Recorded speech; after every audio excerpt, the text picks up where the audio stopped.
On Earth, we move between points which remain fixed relative to each other. But in our solar system, all bodies are in continuous motion. Man has long observed the movements of the sun, the moon, and the planets. He's measured angles and distances, calculated gravitational forces and the shapes of orbits. His vision was limited only by technology. The sharper tools of the 20th century have allowed him to measure the movements of the sun and the planets with reference to other stars in our galaxy. And now he leaves Earth on journeys into space.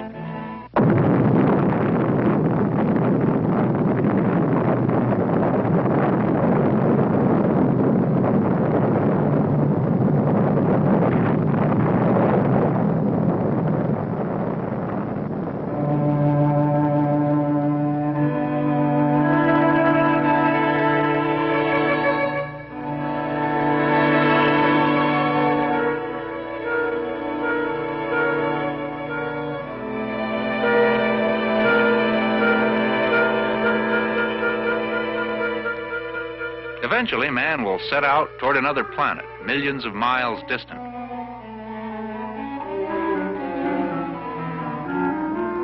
The instruments and techniques of modern science will guide his spacecraft with an accuracy and precision inconceivable to earthbound navigators. Though the spacecraft will be traveling at tens of thousands of miles per hour, it will seem to the men on board to be hanging motionless. For them, the stars will be fixed in their positions. There will be no day or night. The receding Earth will not remain behind them, but will be imperceptibly moving ahead. Where they left Earth, there is now only a point in space. If their objective is Mars, for example, they will not be moving directly toward it, but along a curving path, leading them to another point in space beyond the sun. They must arrive at that point at the same time as Mars. Neither they nor the planet can stop and wait. On this trip, an error in injection velocity at Earth of less than 0.1%, that's about 25 miles per hour, will, if it goes uncorrected, cause the craft to miss Mars by over 1/3 of a million miles.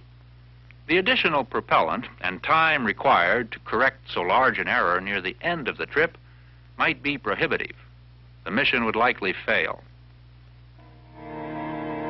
But errors in space flight can be corrected during flight because the principles of space navigation are based on the knowledge that the forces involved are constant and predictable.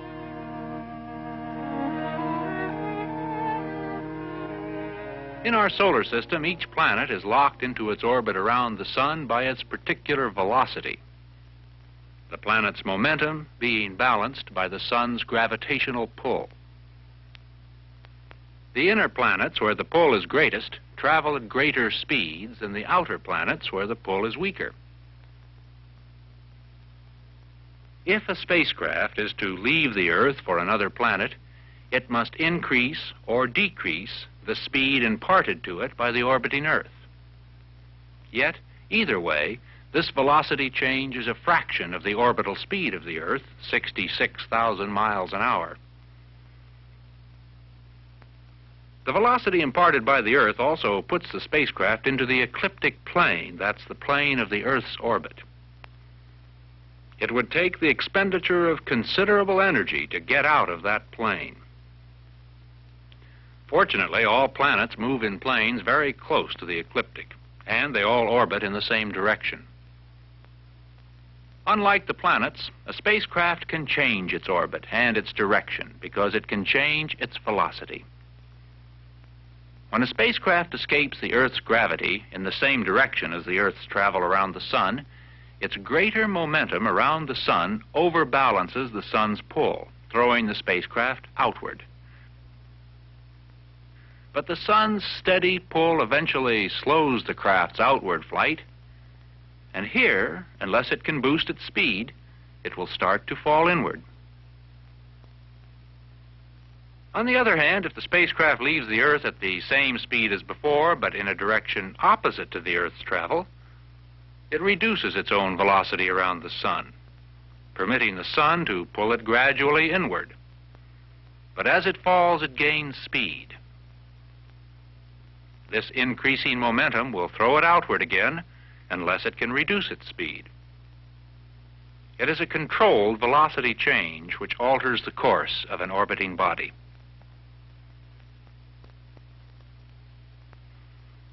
In this voyage to Mars, the path the spacecraft should follow has been computed. But putting the craft on exactly the right path cannot be done.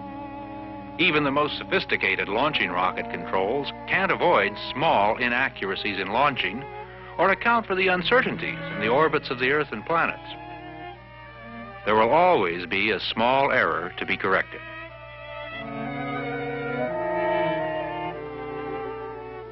The first correction will compensate for most of this error.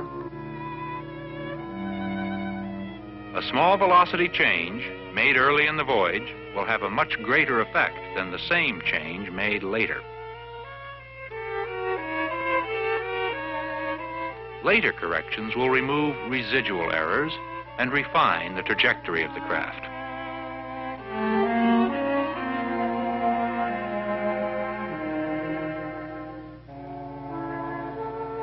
Fundamental to all navigation is the ability to measure angles. For this, man in space uses a sextant, a device he's been using for over 200 years. With this instrument, the astronaut measures precisely the angle between a planet and a known star. This is recorded along with the exact time of the sighting. This angle defines a cone of position because the angle between the planet and the star could have been sighted from any point on the surface of that cone. But one sighting will not tell him where. The astronaut does know he is near his desired trajectory. His approximate speed, elapsed time, and limits of possible error locate him within a football-shaped volume which navigators call the estimated ellipsoid of position. The space where this ellipsoid intersects the cone establishes his position more closely, in an area where the two coincide. From this, he knows about how far he is from his desired trajectory. Repeated sightings will be made to reduce the amount of uncertainty until the actual trajectory is determined within the allowable limits. If it does not coincide with the desired one, the astronaut must perform a mid-course correction to put his craft on a corrected trajectory. A more precise method for determining position uses 3 sightings from separate known bodies. The 3 cone-shaped surfaces intersect and establish a point of position.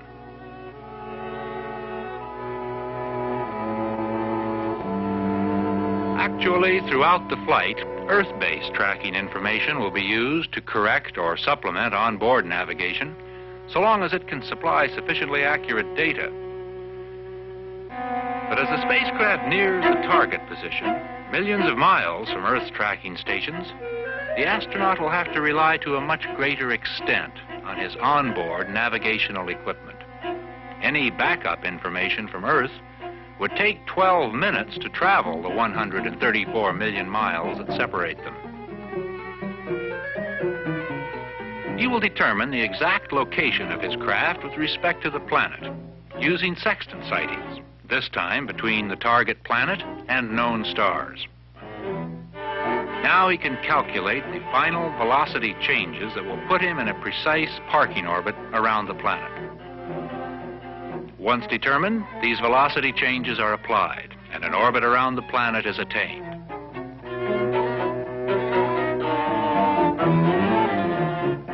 The astronaut will then use his sextant to track landmarks.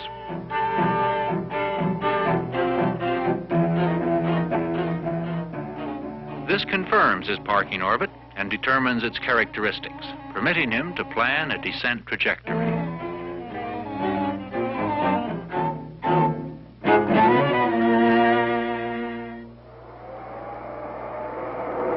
In all space operations, man's tools are of utmost importance. They consist of information-gathering devices, both optical and electronic, timekeeping devices, and computers. For manned space navigation, the information-gathering devices are the most varied. They include sextants, or other optical instruments, to measure angles between celestial bodies,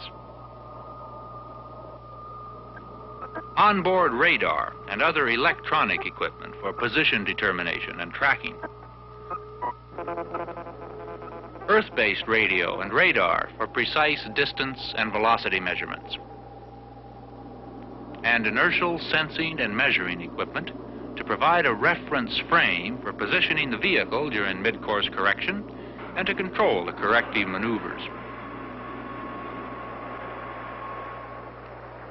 Accurate timekeeping and time recording are done electronically to an accuracy of 1/10 of a second.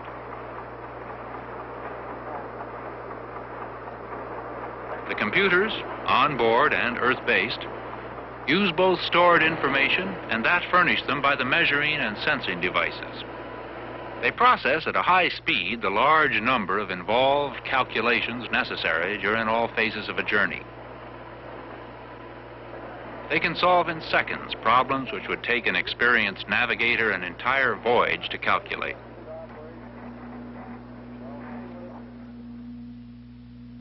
The National Aeronautics and Space Administration is engaged in the design and development of these devices and at the procedures and techniques for their use.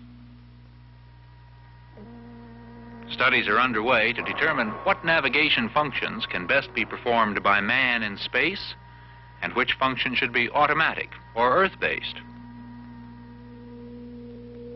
Automatic on-board star tracking equipment developed for unmanned spacecraft will be available to supplement manned equipment. Deep space tracking equipment and methods are now so accurate that spacecraft can be guided to the moon and the near planets with remarkable accuracy. For example, Mariner 2, on its mission to Venus, traversed 180 million miles of space and was placed within 12,000 miles of its target center. This is like shooting at a moving target from a platform that is moving and rotating at a range of 1 mile and hitting the target 4 1/4 inches from dead center. Later, Ranger 7 hit the moon within 8 miles of its aiming point, 1.5 inches miss at 1 mile. Ranger 9 came closer, impacting only 2 3/4 miles from its target center. Mariner 4 came even closer. Traveling 325 million miles, Mariner 4 swept past Mars within 2,000 miles of its aiming point. And the very first Surveyor, Surveyor 1, soft landed on the moon within 9 miles of its target center. A remarkable first attempt. These historic space flights are great technological achievements. They're skillful demonstrations of the reliability and accuracy of Earth-based tracking techniques. But we're still working on the considerable problems of landing on a planet within an accuracy of 10 miles. At the same time, even more effort is being directed toward simplification of both equipment and methods. In manned flight, studies are underway to determine how on-board and Earth-based systems can best work together with the aim of reducing on-board equipment as much as possible. We're constantly improving our knowledge of the planet's masses, their orbits, distances from the sun, so that trajectories can be computed more accurately. We're developing trajectory equations that can be solved by simplified computers, which will still provide navigational data to the degree of reliability needed for manned flight to the planets.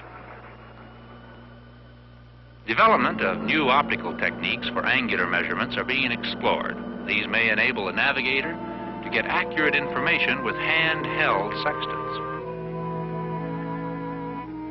Our knowledge is constantly being increased by missions like Gemini.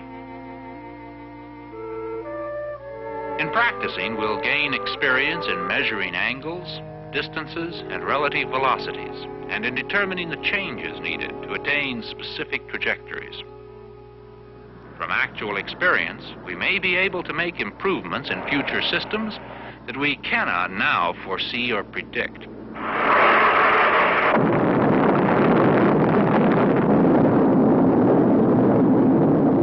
Systems development in our most ambitious project to date, the Apollo moon flight, is well underway.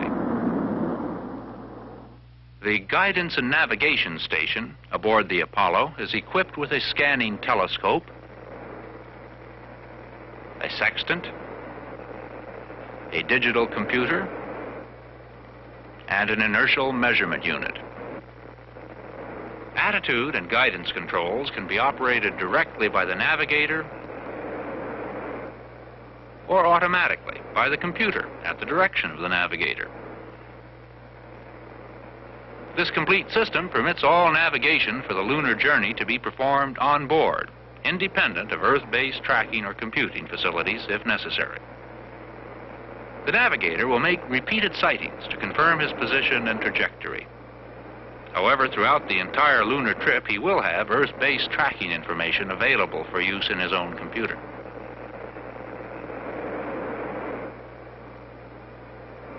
This is how the onboard equipment works. The line of sight of the scanning telescope is fixed to the spacecraft. Looking through this scope, the navigator acquires the Earth and a selected star. He maneuvers the spacecraft until the Earth landmark is centered at 0. Rotation of the telescope reticle till it falls across the star also turns the sextant.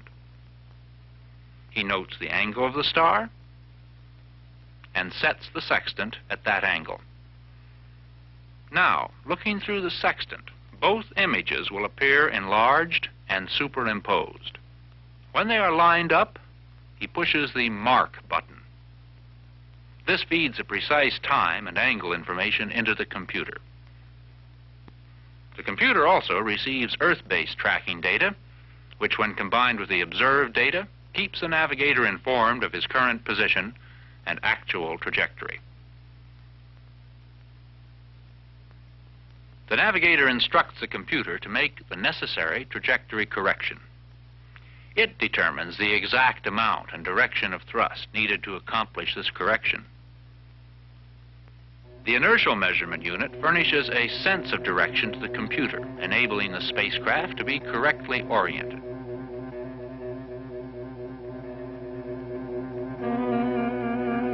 The rocket is fired. The inertial measurement unit measures the acceleration, feeding this data to the computer.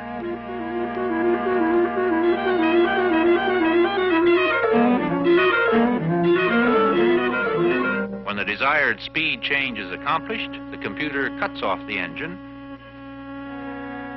and now the spacecraft is on its corrected course. More than one correction may be needed.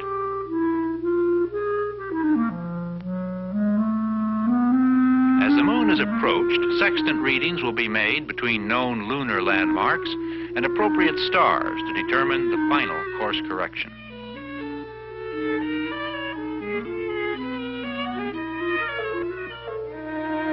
Both onboard and Earth-based computers determine independently what maneuver is required to place the Apollo craft into a lunar orbit. The familiar landmark tracking technique is then used to confirm the parking orbit, putting man for the first time in a position to land on extraterrestrial ground.